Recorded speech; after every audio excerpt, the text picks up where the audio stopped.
खुलुमबाय गिबियावनो गासैनिसिमबो आंनि गोसो गोरबोनिफ्राय गाहाम हामलायनायखौ जासिहरनाय थाबाय। दायो आंनि सुजुनाय दोंसे खन्थाइ आवरायनानै नोंथांमोननो दान्दिसे सम खोनासंहोनो आखायाव लादों। बिदिब्ला फैद' नोंथांमोना दान्दिसे आंनि खन्थाइ आवरायनायखौ खोनासंलांद'।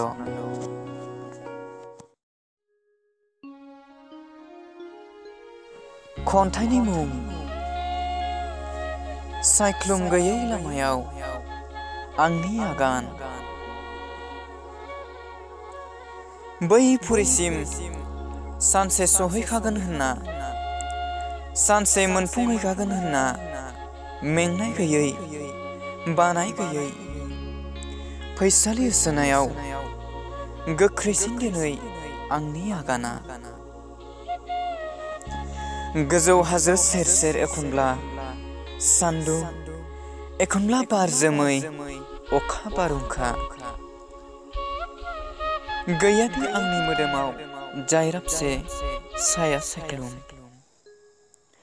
एखनब्ला दैमा दैसानि अन्थाइ आरांगायाव जिरायनानै आं सोनाब फैसालिनि दोबैनाय साननि जारोम गाबखौ नायहरनानै माबा गोमोयो आं बे मुलुग फावथिनाथिलिखौ सानहाबनानै।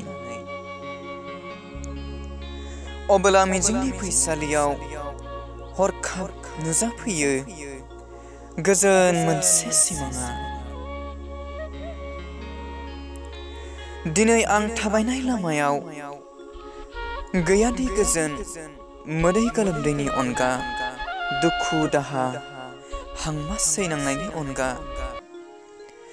जेराव आगानसे आगाननै गोबां आगान दावबायनायनि उनावबो दिनैसिमबो जिरायनो मोनाखै आं गोजोन सुदेम सायख्लुमनि सिङावदि। जेसेबां हान्थिदों एसेबां लोगो मोनदों